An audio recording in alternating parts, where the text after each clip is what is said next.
भोजपुरिया समाचार में राउर स्वागत बड़ुए। आज पूरा देश खौल रहल बा। सामान्य जाति के लोग खौल रहल बड़े। खौले के कारण भी बा जवन ना यूजीसी आइल बा भयवा, तब से पूरा देश में उबाल बटुए। ट्रेंड चलता, फेसबुक, ट्विटर, यूट्यूब, हर जगह यूजीसी का ह, यूजीसी का ह। ये ऐसन यूजीसी बा जैसे के हाली ना होला कि गाँव ठीक ठाक चलता, एके हाली भूत कबरी गए। ई भूते कबरल यूजीसी बटुए। यह भूत कबरे वाला यूजीसी के बारे में आपन हाथ से कविता से, आपन हाथ से कॉमेडी से सबके हंसावे वाला मिठू बाबा का राय रखतनी। आई बातचीत कर जाओ। मिठू बाबा राउर स्वागत बा। बहुत बहुत धन्यवाद, नमस्कार। ई का है यूजीसी?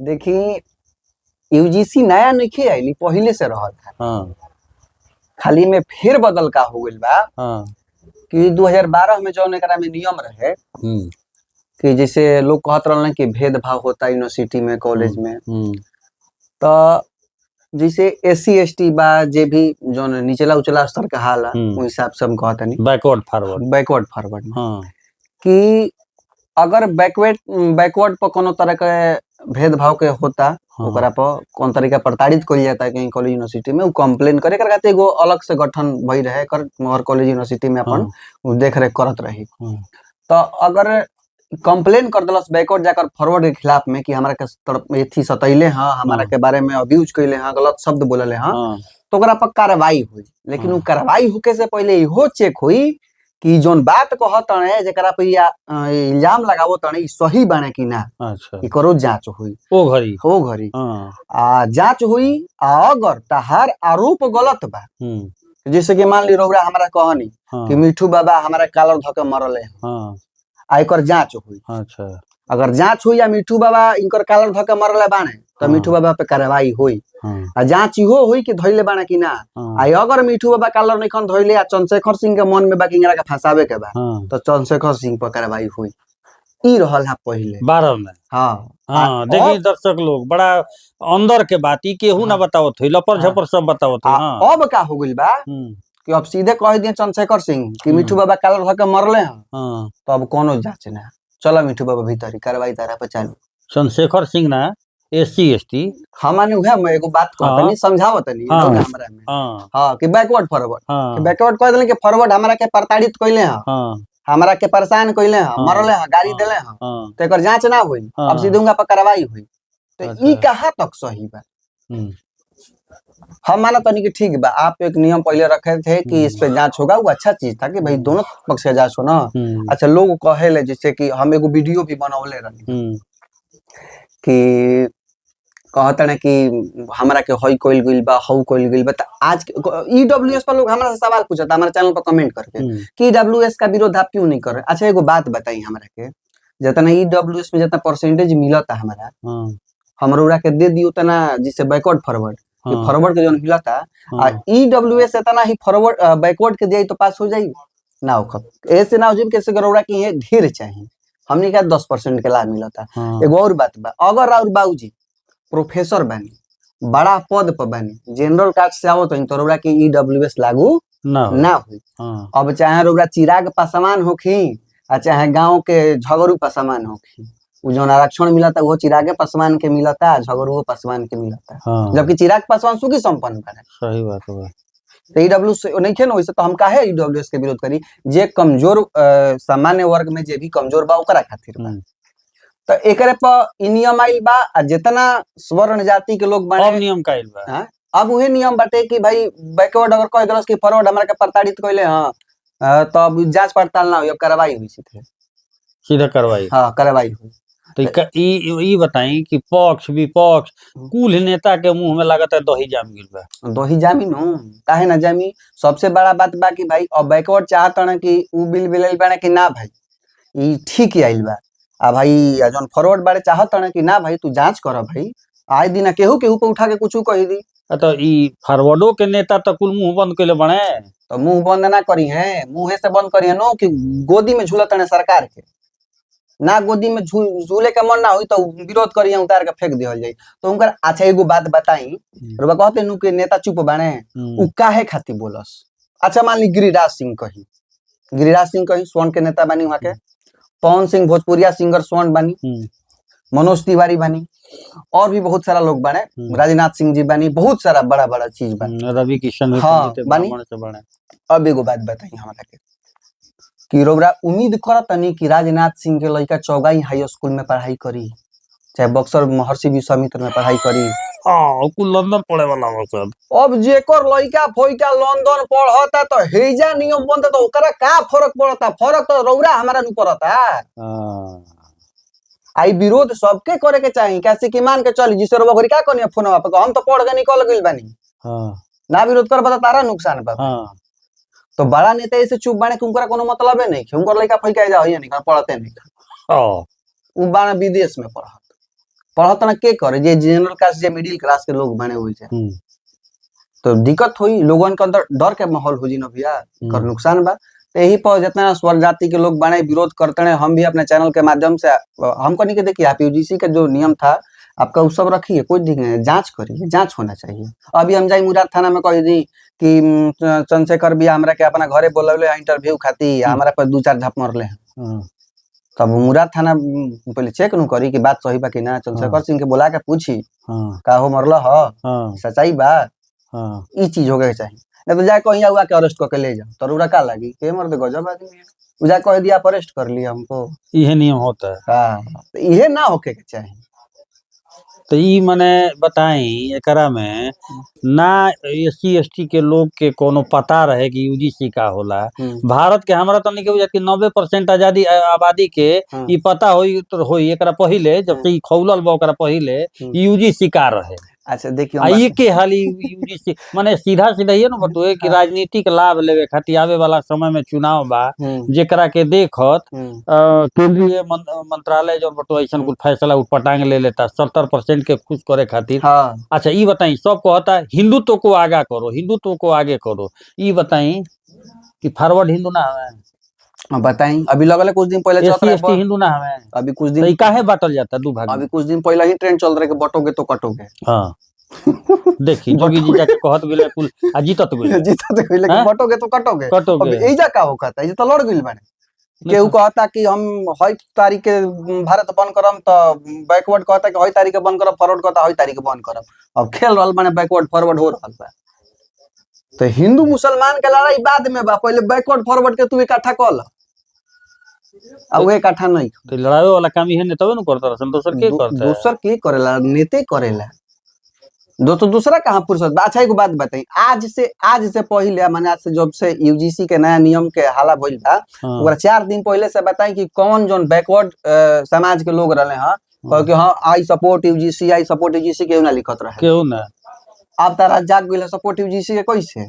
हम एगो वीडियो बना के डाले बने, अभी काले डालने 1 मिलियन चलल बा शायद, डाले रही कि हमार फफेलिया धके एगो बैकवर्ड फॉरवर्ड के कैरेक्टर बनैले बन जा कि एक आदमी हमार फफेली धइले बा, पूछता कि जब आप भेदभाव करते ही नहीं है तो यूजीसी के नए नियम से कांप काहे रहे हैं? तो फिर हम के हाथवा में मोड़ देनी, कहनी कि कांप नहीं रहे, चिंतित है। जैसे आरक्षण का आप लाभ उठा करके उठाते, वैसे यूजीसी का भी गलत लाभ ना उठाए। बिना पढ़े आरक्षण में जैसे लेके पास हो जाते हैं कम नंबर पे भी, इसमें भी गलत आरोप लगा करके फंसा सकते हैं ना, इसी बात के चिंतित हैं, कांप नहीं रहे हैं आपसे। तो अब में क्या कहता है, देखिए कैसे एक नीचला स्तर का दिखा करके बैकवर्ड का दिखा हाथ में मोड़ा जाता है। और ओकरा पहले उ फफेली हमार धइले बा तो ओकरा ना लौकल है।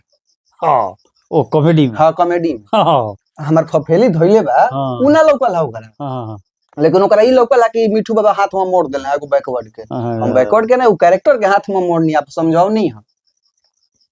तो इहे चीज बा, और एकरा पर विरोध में सब लोग करनी से ना हुंकार भरले बिया, महिपाल सिंह मकराना हुंकार भरले। हां हुंकार भरले बाने सब लोग, आ विरोध में आओ तने लोग, जरूरी भी बा। देखिए एक बात बताए तने बिया, लोकतंत्र में बानी जामनी के, अगर हम इन्हीं की कहत की विरोध होके के चाहिए, अगर तारा लागता कि तारा समाज के पक्ष में नहीं है, क्योंकि पर्सनल खातिर नियम नहीं है नो, ई खाली तो नहीं है कि खाली बाबू साहब खातिर बा ना, ई नहीं है खाली पंडित जी खातिर बा ना।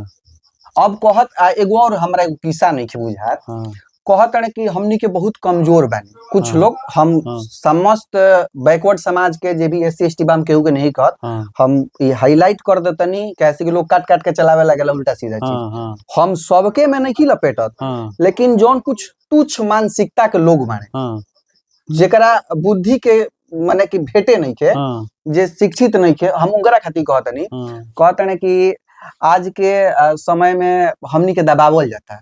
हमारा के रउरा को बात बताई कि आज के डेट में के केकरा से दबे वाला बा, केहू नहीं के बात दबे वाला।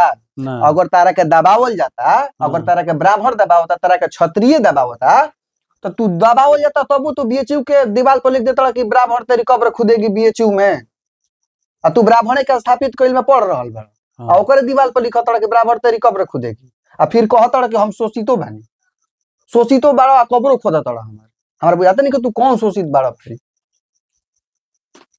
अब अगर हमारे के बताई कि पहले लोग कहता ना कि हई कइल जात रहे, हऊ कइल जात रहे, तो पहले तो अंग्रेजो गुलाम कइल रह, तो फिर से गुलाम बनी जा, हमनी के गुलाम नहीं जानू, आजाद स्वतंत्र बनी जा, सबके जिए का अधिकार बा। तू पढ़ के अपना काबिलियत पर ले आओ ना भाई। बहुत सारा ऐसा एग्जाम बाड़ी सो जोना में अब तो आरक्षण ढेर कुछ में घुसे लागल बा।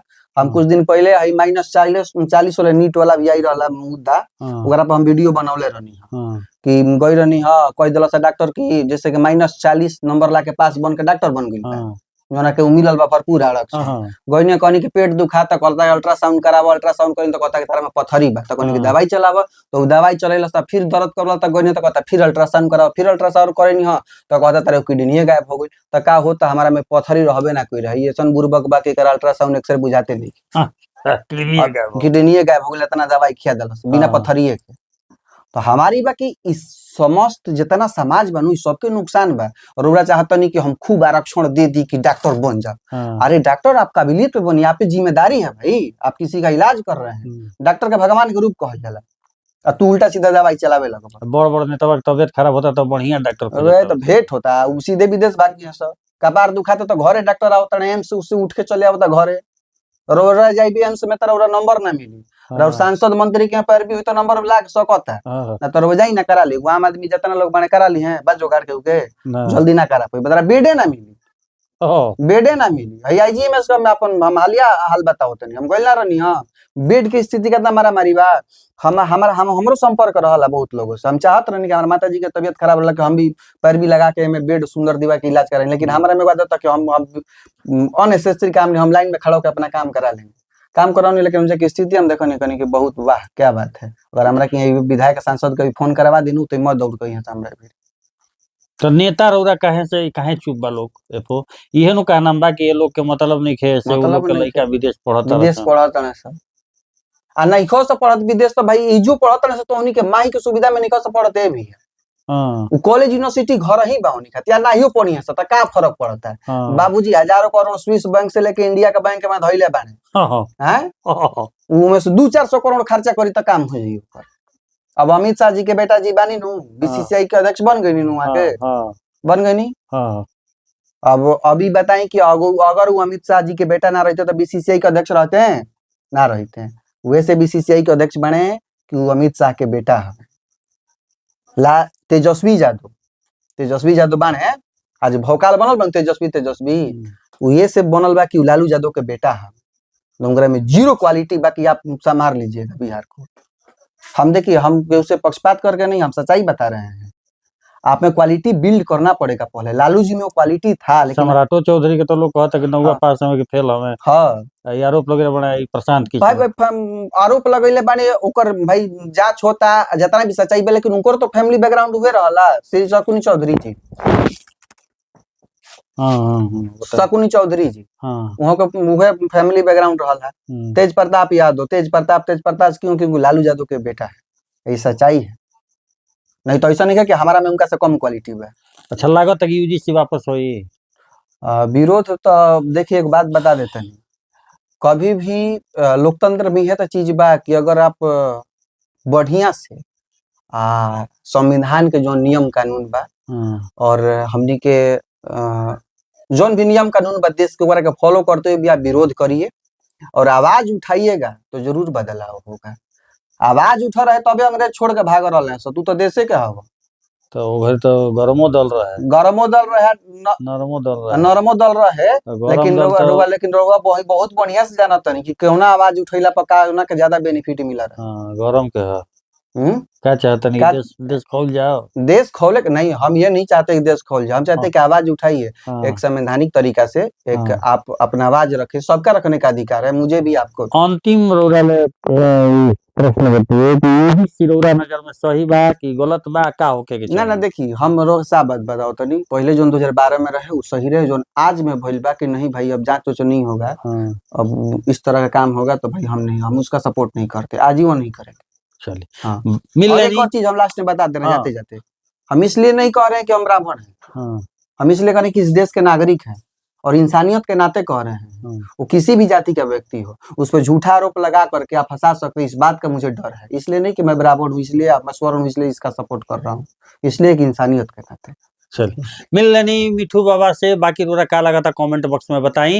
अगर यूसीजी कहा था ना जी, यूजीसी यूनिवर्सिटी बताई। Grant commission. हाँ यूनिवर्सिटी ग्रांट कमीशन। हाँ, हाँ। ई जौन आइल बटुए बहुत लोग ना जानत हुई, बहुत लोग लटपटा जाई, तो नहीं हमहू लटपटा गई नहीं है। बाकी रोरा सब अगर विरोध करल चाहते हैं तो एक के शेयरों क के विरोध जता सकते हैं। हाँ। भोजपुरिया समाचार से चंद्रशेखर सिंह की रिपोर्ट। कड़कड़ा